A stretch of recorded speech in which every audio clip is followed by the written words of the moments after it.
गसाइगावनि फालांगिरिनियाव 10 लाख रां दाबिनाय साथाम दुथां सुबुंखौ पुलिसा हमनो हायो। 6 मे मंगलबारखालि मोनाबिलि समाव फालांगिरिनिफ्राय 10 लाख रांखौ लांनो फैनाय समाव हमजायो साथाम दुथां सुबुङा। जाथायनि सोमोन्दै मिथिनो हानाय बादिब्ला 6 मे मंगलबारखालि साथाम दुथां सुबुङा बेलासि समाव दाबि खालामनाय 10 लाख रांखौ लांनो फैनानै गसाइगावनि 27 नं हादरारि राजा लामायाव फालांगिरिखौ लोगो हमनाय समावनो गसाइगाव महकुमानि पुलिस मावख'गिरि हिरेन कुमार टेकानि दैदेननाय पुलिसनि मोनसे हानजाया फन ट्रेपिंनि जोहै साथामखौबो हमनो हायो। हमजानाय साथाम दुथां सुबुंनि मुंखौ गसाइगावनि उदायन चक्रवर्ती, अभिजित चक्रवर्ती आरो सौरभ राय होनना मिथिनो हादों। এপ্ৰিলৰ 8 তাৰিখত ফোন কৰিছিল অচিনাকি নম্বৰৰ পৰা। ফোন কৰি মোৰ ভাইটি 3 নম্বৰ ভাইটিটো আফজাল হুছেইন খান ইয়াক ফোন কৰি ধন দাবী কৰিছে 15 লাখ টকা। যদি 15 লাখ টকা নিদিয়ে ইয়াৰ কি কয় ল'ৰাক কিডনেপ কৰিব, কিডনেপ কৰি মাৰি পেলাব।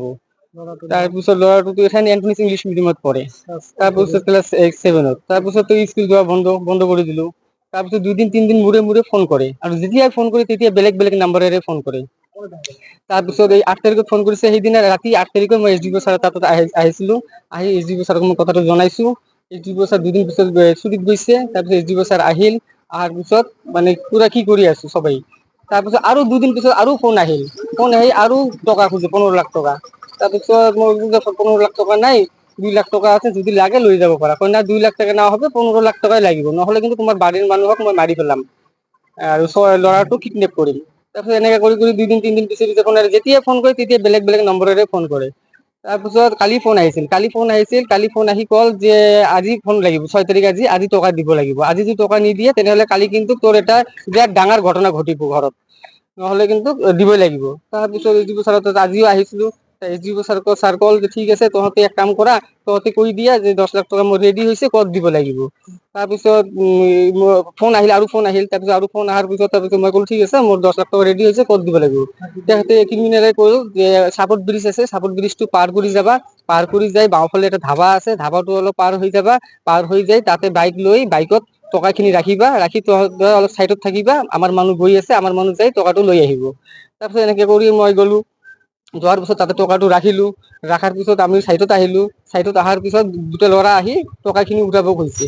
উঠাব যোৱাৰ লগে লগে SDPO ছাৰ যাই তাতে ইহঁতক ধৰিছে ছাৰ। ধৰি তাৰপিছত ক্ৰিমিনেলক লৈ আহিছে। 2টা ল'ৰা স্পটত ধৰিছে আৰু এটা ল'ৰা পিছত ধৰিছে। চিনাকি দিছে, ল'ৰাবিলাক গোসাইগাৱৰে হয়। নাজানো, নামটা আছে সৌৰভ দাস, সৌৰভ ৰয় এটা আছে আৰু 2টা ল'ৰাৰ নাম নাজানো মই। ইয়াৰ আগতো মোটামুটি 2021ত আমাৰ মোৰ জেঠাৰ ল'ৰা এটাক কিডনেপ কৰিছে, কিডনেপ কৰি লৈ গৈছে। এই এনেকে কেছ ধন দাবী কৰিছে 10 লাখ টকা। তাৰপিছততো নাপালোয়ে, তাৰপিছত 5 লাখ টকা লৈ গৈছিলোঁ। তাৰপিছত মোৰ ভাইটিটোক এৰি নিদিল, তাৰপিছত মাৰি পেলাই তাৰপিছত ডেড বডি পাইছো মোৰ ভাইটিৰ বুলি এনে ক'লে আৰু সংগঠনটো বড় ভাষা দি কথাবিলাক কৈছে, বহুত নাৰ্ভাছ কৰি দিছে। মই চৰকাৰক এটাই অনুৰোধ জনাওঁ, আমাৰ ফেমিলিটোক কিবা নিৰাপত্তা দিব লাগিব।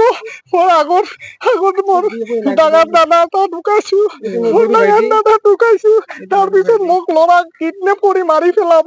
মই এটা সৰু সুৰা ক্ষুদ্ৰ ব্যৱসায় কৰি খাই আছো, দোকান গোসাইগাঁও চাব ডিভিজনত কাপোৰৰ দোকান কৰি খাই আছো। চবৰে লগে চিনাকি মিলা প্ৰীতিতে থাকি আছো, কায়ো বেয়া নাপায়। বড়ো মানুহ বিলাকো ইমান আপোন কৰি লয় আমালোকক, তথাপি আমালোকক এনেকে ইমান ডাঙৰ ঘটনা ঘটাব আমালোকে ভাবাই নাছিলো। মোৰ ল'ৰা এতিয়া স্কুলত যাব নোৱাৰে, টিউচনত যাব নোৱাৰে, চব জানে। ই কৈ থাকে মোক 1 মাহৰ পৰা মোক এনেকা কৰি আছে। মোৰ খাৱা দাৱা চব বন্ধ হৈ গৈছে। ছাৰ, আপোনালোকৰ গোসাইগাঁও চাব ডিভিজন থানাত বহুত ধন্যবাদ জ্ঞাপন কৰিছো। মোক SDPO ছাৰে বহুত হেল্প কৰিছে, ছেকেণ্ড OCও বহুত হেল্প কৰিছে। নাম্বাৰ 2 মেইন বজাৰৰ কাষত ৰেড চিল্লিৰ অপজিটত কাপোৰৰ দোকান কৰি খাই আছো। চৰকাৰৰ পৰা এটাই কথা, মোৰ ল'ৰা ছোৱালীক, মোৰ ভাইটিক, মোৰ ডাঙৰ দাদাক সকলোকে নিৰাপত্তা দিব লাগিব। ছাৰ, হেমন্ত ছাৰক ক'লো মই, ছাৰক ক'লো আৰু প্ৰধানমন্ত্ৰী নৰেন্দ্ৰ বহুত আগতো এটা এনেকা কেছ কৰি মোৰ ল'ৰা ছোৱালীকো এনেকা ধমকি দি পইচা ধন দাবী কৰিছে। মই বহুত দিনৰ পৰা এনেকা যুঁজি আছো। মই চব কাগজ খানি চাবমিট কৰি দিছো গোসাইগাঁও থানাত, আৰু ৰেকৰ্ডিং দিছো, আৰু মোৰ নাম্বাৰ কেইটা চব দিছো।